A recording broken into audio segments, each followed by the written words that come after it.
En Totus Podcast encontrarás contenido de diversa índole que seguro te va a proporcionar esos minutos de entretenimiento que nunca están de más.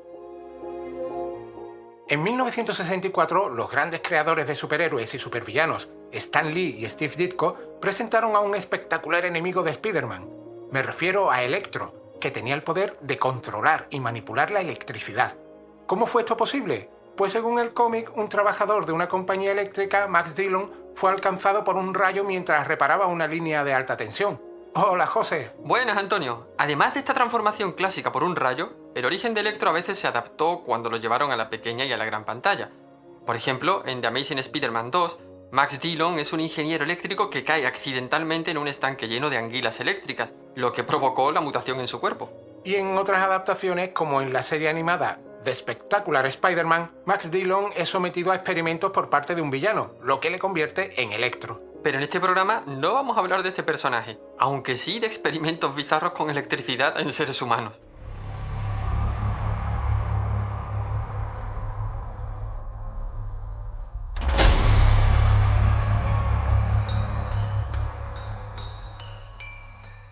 En su día dedicamos un programa a las baterías de Bagdad, De Bagdad de la Buena. que sigue disponible en nuestra web y en varias plataformas de audio.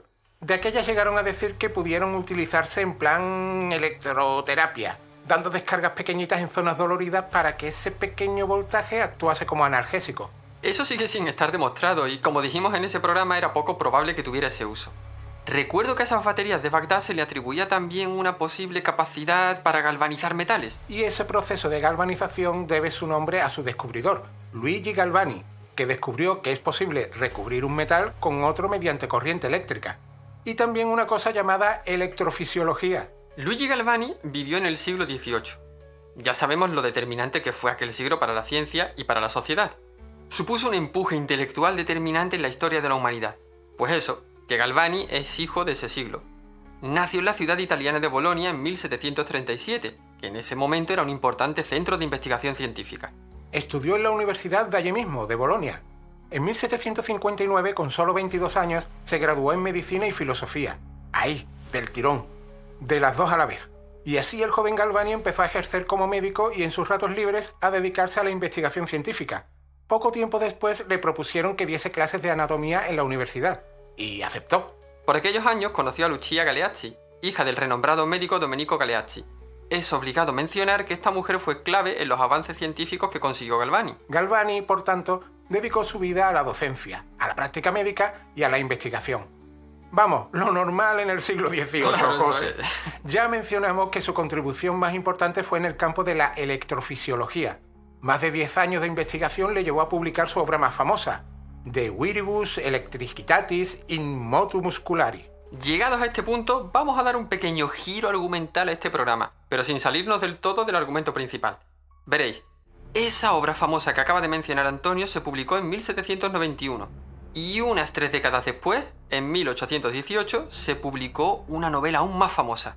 ¿Cuál? Ni más ni menos que Frankenstein, escrita, como bien se sabe, por la escritora Mary Shelley. ¿Y qué tiene que ver la obra científica de Galvani con la novela de Mary Shelley? La respuesta a tu pregunta la dio la propia escritora. Shelley mencionó que las investigaciones de los Galvani fueron tema de conversación en las tertulias que mantenía con su marido, el poeta Percy Bysshe Shelley, y Lord Byron. ¿Acabas de decir los Galvani? Sí, porque las investigaciones sobre electrofisiología de Luigi Galvani inspiraron a otros científicos como a su propio sobrino, Giovanni Aldini. Vale. Creo que sé a dónde quieres ir a parar. Con las bases que establecía esas investigaciones se podía sustentar un argumento que tratase la reanimación de un muerto. Y eso fue lo que hizo Mary Shelley con su novela. Todo empezó un 20 de septiembre de 1786, con un descubrimiento que se produjo de forma accidental.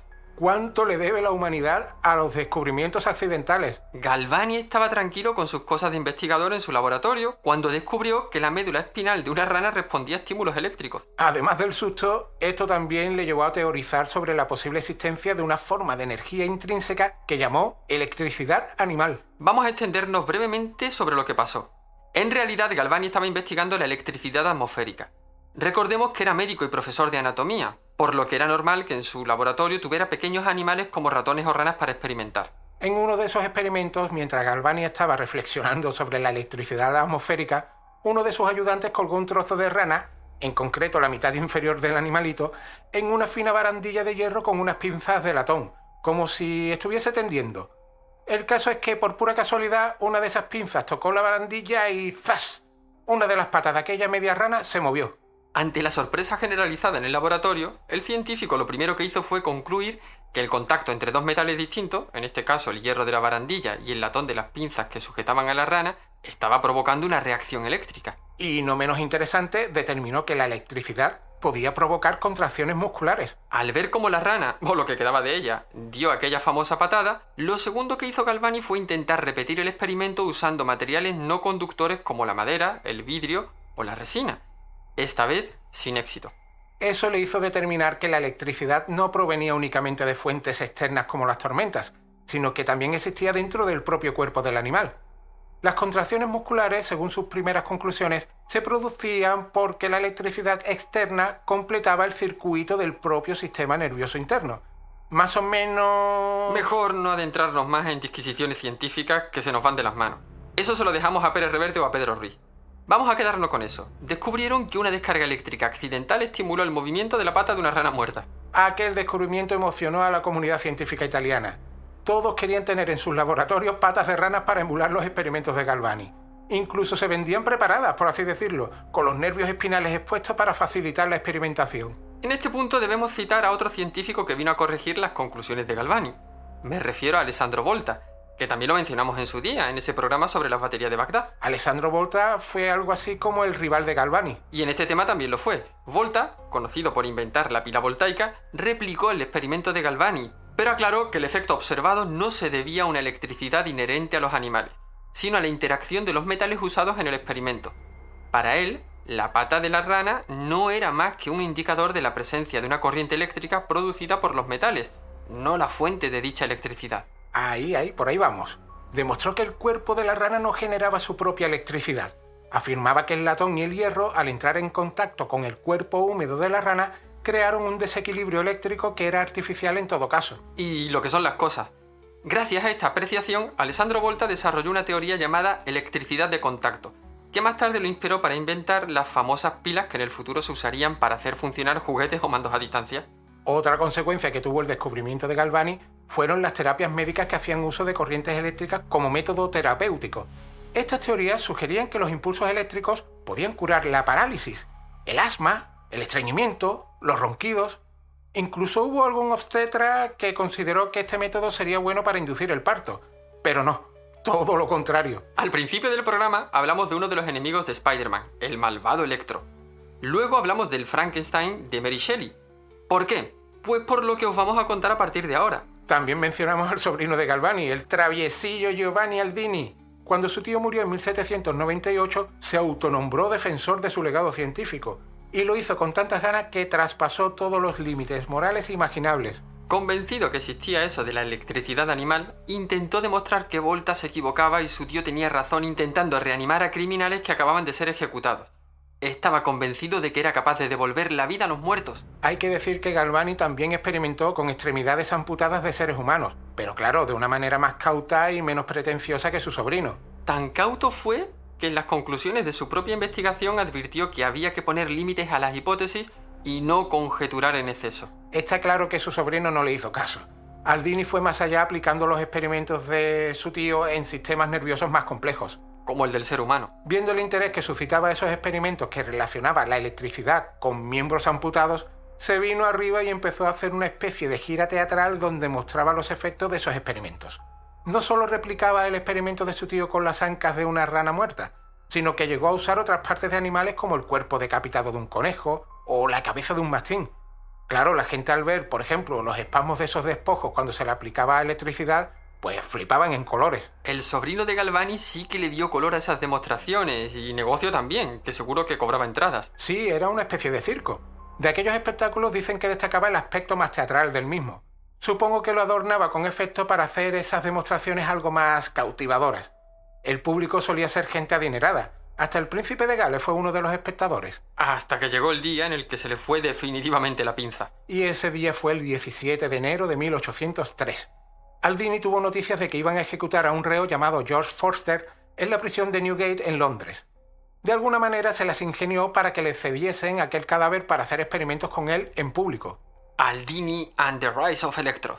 ¿Cómo fue aquel experimento? Aquello fue un espectáculo lamentable.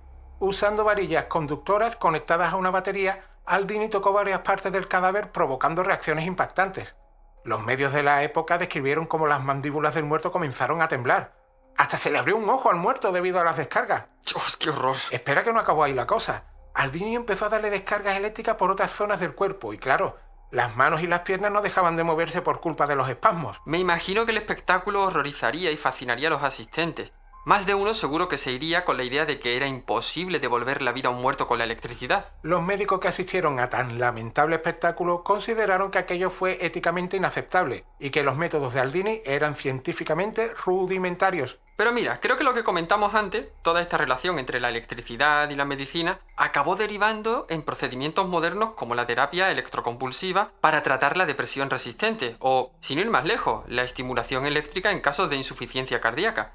Lo que estaba claro es que la electricidad no resucitaba a los muertos. Ni le otorga superpoderes a las personas. Eso solo pasa en los cómics. Y ya sabemos más detalles sobre la inspiración de Mary Shelley a la hora de escribir la historia de Frankenstein. Se podría decir que el impacto de los tenebrosos experimentos de Aldini trascendieron del ámbito científico al cultural. Sí, porque en el ámbito científico sus experimentos fueron ridiculizados. Se decía que el único mérito de Aldini era hacer que los muertos hicieran divertidas cabriolas. Mejor nos quedamos con el legado literario de Mary Shelley. Mucho mejor. Aunque no te creas, que la historia de Frankenstein inspiró a algún que otro científico chiflado. Ese es el caso del químico escocés Andrew Ure, que inspirado por aquella historia consiguió que le cediesen el cuerpo de otro ejecutado para electrificar y ver cómo se retorcía con las descargas. Aquello fue completamente despreciado por la comunidad científica y seguro que también por la comunidad de vecinos. Con todo lo que hemos comentado sobre la electricidad en los seres humanos, los supervillanos, Frankenstein y demás, me invade una horrible duda. No querrás resolverla con algún experimento raro. Oh, no. Entonces, ¿qué pregunta ensombrece tu alma, compañero? Me pregunto si estas criaturas solicitaban el bono social para abaratar el coste de la factura eléctrica.